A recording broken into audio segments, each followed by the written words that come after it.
of Reformers Collective, going live with some of the biggest, best reformers that I know that God has brought into my life. And today we're so honored to have my special friend, Tony Kim, with us from Bakersfield, California. We welcome you, Tony. Thank you for coming.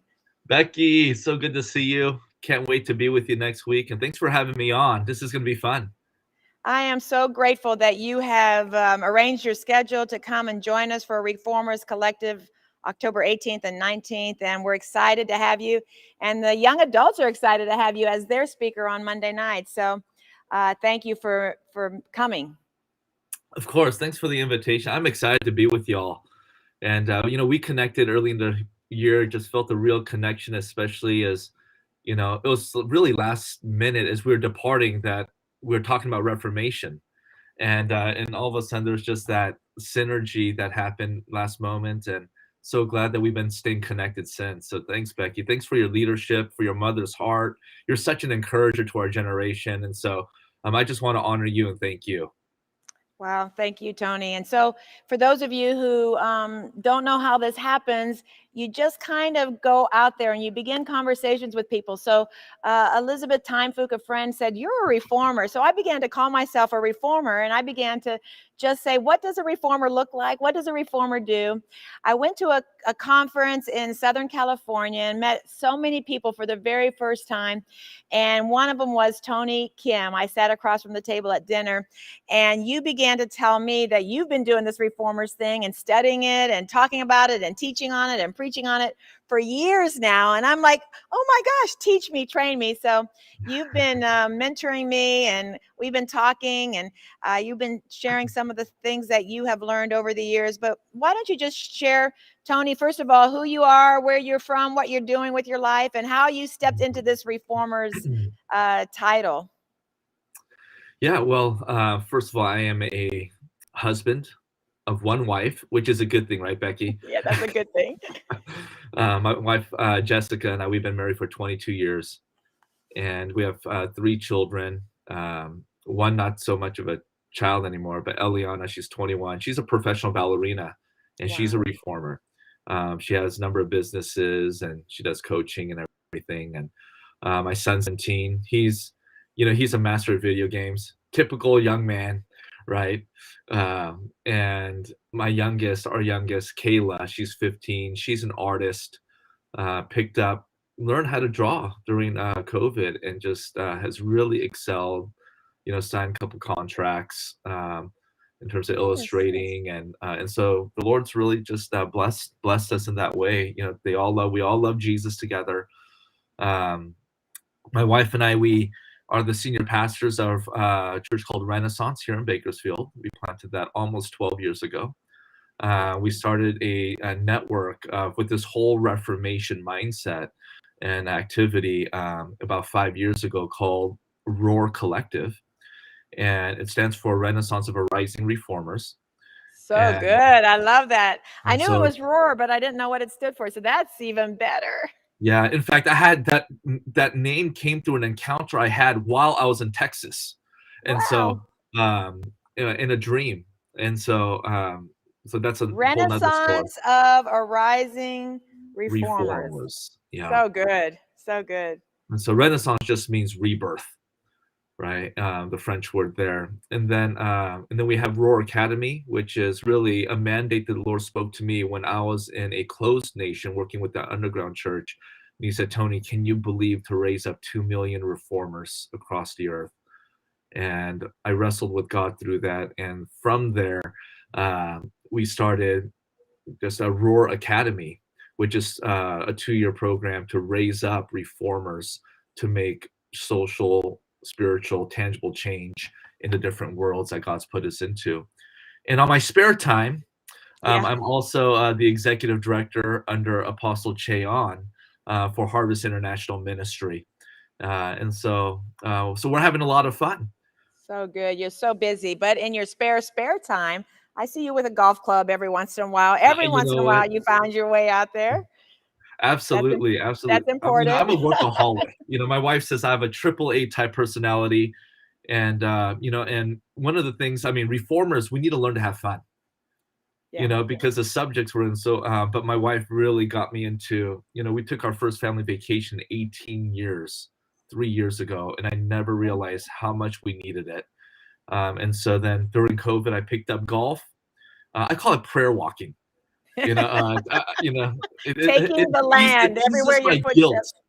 It eases my guilt a little bit of, feeling like I'm wasting time. So, I prayer walk as often as I could now. So good. I love that. That's awesome.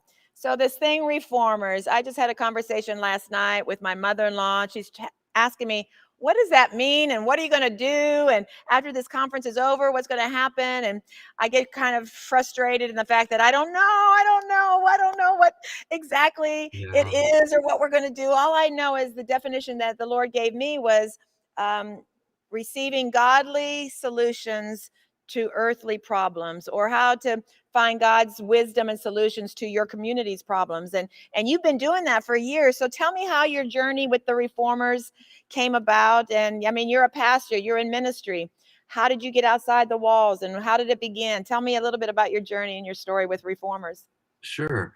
My background, I come from the streets.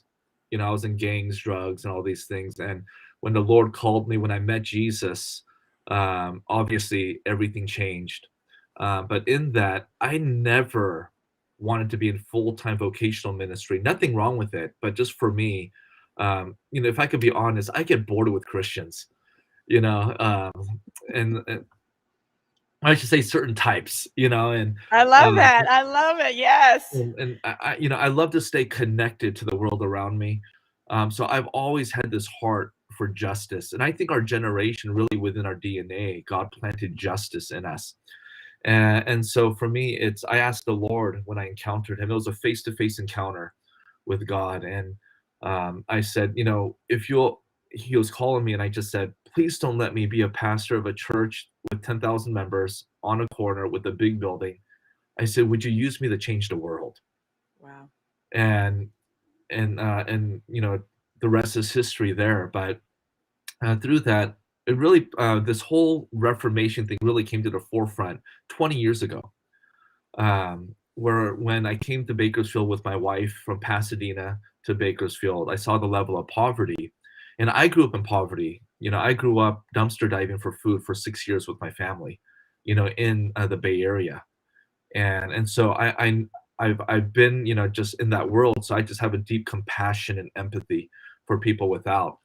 And so through that, I just connected my heart to the city and just saw all this brokenness. And I love the way you say it, is just finding solutions, for broken places in community, society.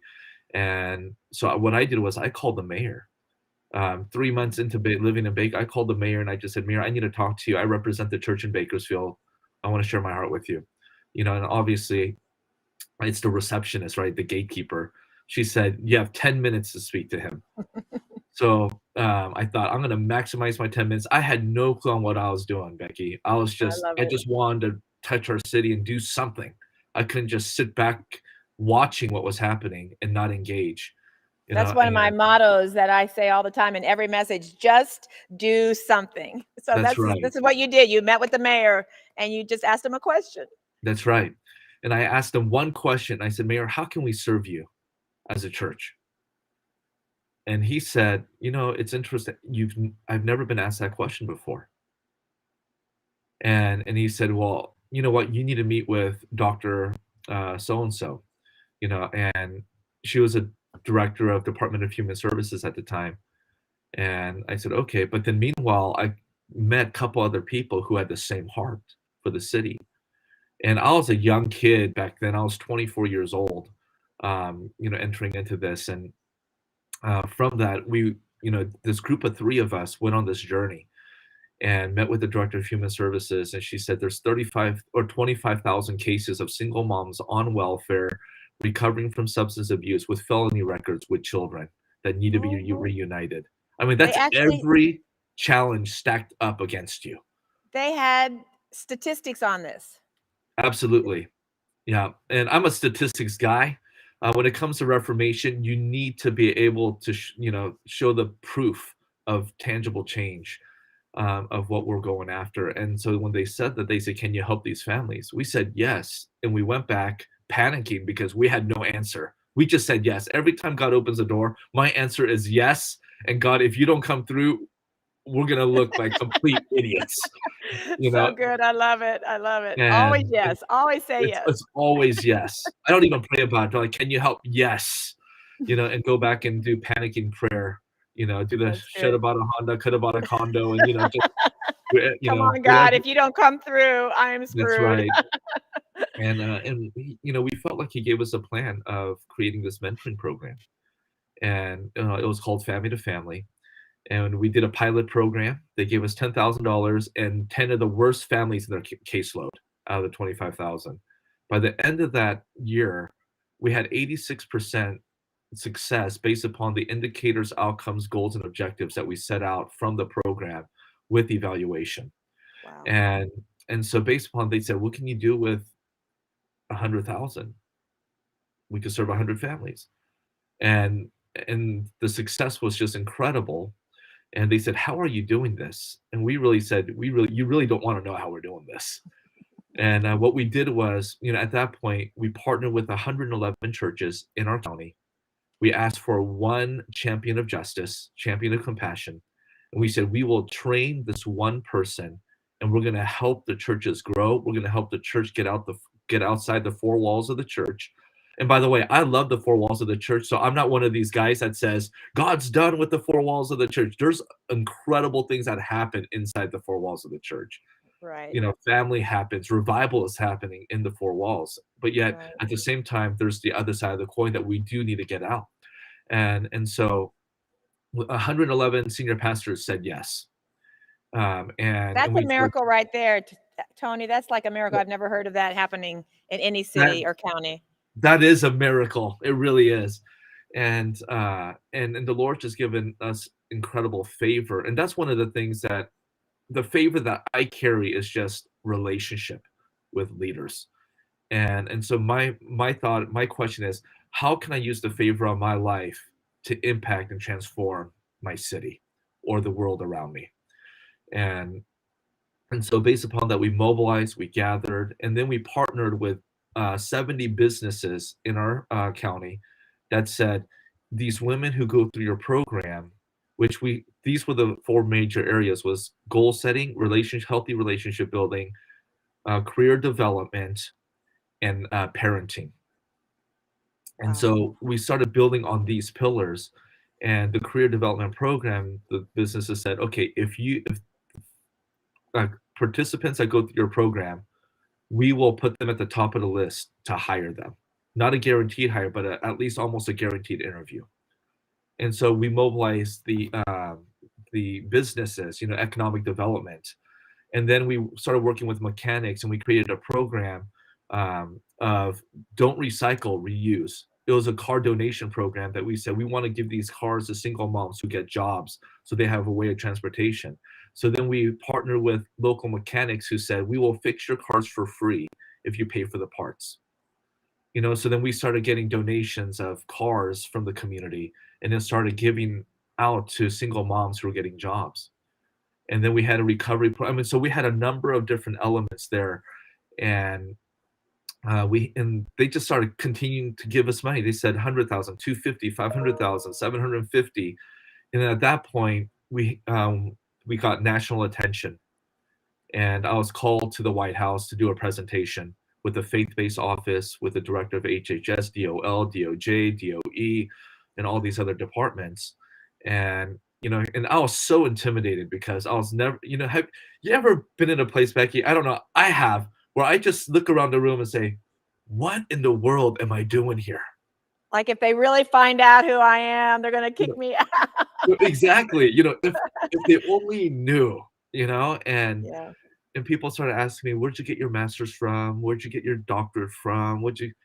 And I'm thinking, I have a PhD, and what's the matter you, And I'm thinking, this is just so bizarre. It's the way God moved. And so through that, we had, I got national favor, and we created national models through the Bush administration. And in fact, some of the programs that we started are still taking place today. Wow. as we help develop the ground level. And I was part of different Reformation movements nationally on U.S. adoptions, trying to ease the process of adoptions for families, which, to be honest, we failed miserably, but at least we said we went for it. Right. And And then we that's worked that's with. that's important for people to know, right? Sometimes you're a great success, like you were with this family initiative, but then other Mhm. things you try and you don't make it. We had a home for a maternity home here, and poured our heart and soul into it for 10 years, and we ended up closing it just last year. And Wow. we did some good things right, and we did some things not so right, but you do it right. You just keep doing it. You don't always succeed. You're not always successful, but sometimes you are. Sometimes you are. That's right. And sometimes the outcome won't take place until after you pass away. Wow. You will never see the outcome of the seed that you plant, in which you see as a failure, that generations later, God does something with that seed where there's profound fruit years So good. later. So good, Tony. So So good. this has been part of my process. I could keep talking about just, the incredible things that God's done nationally, but this was really the birthing of Reformation in my heart. And so I began to research and study. I'm not degreed, but I'm very educated because I do read about 5, 6 books a month. And, because leaders are readers. And, Wow. and reformers, we need to know, the reality is we've been here before, even today in our culture, but we have to go back to see how the previous reformers navigated through this so we can learn from them and then bring modern day application in the way God moves through our So generation. so pick one or two former reformers that you've learned from and share that with us. Saint Gregory of Nyssa, I would say, is one of my heroes. I would even say this radical statement: if you have a heart for justice and you don't know Saint Gregory of Nyssa, you've missed the understanding of what kingdom justice is all about. Because he's the first man of justice within the first century church. He was the first one to ever come out and say slavery is wrong. Wow. And so St. Gregory of Nyssa, we need to, so that foundation for me, for him to come out in the early church as an early church father, to go after this, going against the grain of the culture, he's one of my heroes. Another one of my heroes is Jan Hus. Jan Hus is the one who impacted Martin Luther. Jan Hus was burned at the stake for believing one thing. He preached one thing, and that was, we're saved by grace through faith, this not of ourselves, so that no one man can boast. Wow. It is a gift from God. He held to that understanding of scripture, and he was burned at the stake alive. And these reformers, they lived and died for something, for a generation that they would never meet. And this is the heart of a reformer. It's that we're not just fighting for our generation, but we're fighting for an inheritance and a legacy for generations we will never meet. And so I believe that God is raising us up as this generation. And then John Wesley, he's I know that a lot of us see him as a revivalist, but if you study his life from an academia perspective, I could prove that he's a reformer. The two things that he left behind that we're still eating and benefiting from today, outside of the revival element, is he brought medical care to the impoverished. He's the one that created a hospital system designed for the poor. Wow. Is that why it's usually called Methodist Central or Exactly. Methodist Hospitals out of John Exactly. Wesley? Wow. I That's did not right. know that. And he was the one, and all the other hospitals and medical systems that serve the poor came out of his reformational foundation that he laid as a Methodist, or I Powerful. should say as an Anglican Yeah. priest of his day. But then secondly, he's the one that created small groups. He believed that he preached to the masses, but he said it's actually through small groups that we can change society. And so we need the macro and we need the micro. And so So these good. are just, I mean, I could keep going on with some of the Reformation heroes, but these are just three that really stand out to me. Well, people will have an opportunity to meet you face to face and to get your wisdom and downloads and the list of books and all of the things at Reformers Collective. Just, oh goodness, Monday and Tuesday of next week, you'll be here. You're going to be speaking Monday night to the young adults. So, what would you have to say to the young person who is burning with revival, but also burning for social justice, and they want to be used to see change? Where do they begin? What do they start? What would you say to this young person who's watching you right now? Get to Reformers Collective, Reformers Co. That's what I would say, because we, at least in our stream, Becky, we have a pretty good understanding of revival. Right. Just being on fire, right? Just getting lit, and being led by the Holy Spirit, the miracles, signs, and wonder. I love all of that, right? But yet at the same time, in order to see revival sustained, we need reformation. And so I believe that our generation, God's put a spirit of revival on us and implanted a heart of a reformer. And revival and reformation were never called to be separated. We're never meant to be divorced. But through revival and reformation, we see the tangible fruit of transformation. And so, really, in our generation, people are saying we're the most biblically illiterate generation to ever live. But I get all of my strategy, methodologies, and pathways from Scripture, and I just translate that into the world God's called me to in that season. And I believe that's what's happening with Reformers Collective, is we're going to be sharing methodologies, we're going to be sharing strategies, we're going to be imparting hope stories, to one another, and creating a synergy. And so I would just say this: get to Reformers Collective, but then also I want to just ask two questions, and perhaps this will provoke the young person. What's the one thing that you want to bring change to? Starting with an individual. And then secondly, who do you want to do it with? So These good. two questions set the foundation, the pathway, and the way you bring about change into your community or the world that God's called you into. That's awesome. I just got a prophetic word this morning. Somebody sensed that I was really running on fumes or discouraged, or I'm just having a hard time wrapping my mind around it because I'm so passionate, but all the steps and what the outcome is. And his prophetic word was that through Reformers Collective and what's coming out of this is that, number one, visions will become alive. Like Holy Spirit will breathe into people's hearts the broken piece that they're supposed to fix. So vision will come alive, and from that person, thousands of people will be impacted. And the second thing that's going to happen through Reformers Collective is that we're going to come in connections. We're going to have connections and mentorships and relationships that will last a lifetime. And so I'm excited for people to meet you, to be able to get connected to Aurora Academy and to your group of people, because I'm not doing anything like that. I'm just wanting to send people to the people who are doing the things and stuff like that. So the same, what you just said, right? Where is God sending you? What broken piece, what broken people, and who are you going to do it with? I love it. That's it. That's it in a nutshell, what Reformers Collective is all about. So thank you so much for sharing with us this morning. I can't wait for you to come. I know. I'm so excited to be with you guys and just sit down and learn myself, from all the others that are speaking. And I have great friends that are going to be there. Elizabeth, Sherman, Drew, and all these other people that I haven't met yet. And so thanks for inviting me. It's so great to always speak to you, Becky, and just share my heart. I love our dialogue, and I always learn from you as well. So thank you. Well, I'm excited, and thank you for taking the time from California. It's early there, but thank you so much. And so I just really want to encourage everyone who's watching to make it to Reformers Collective. I don't know, you might be watching this after Reformers Collective is all over, but we are taping everything.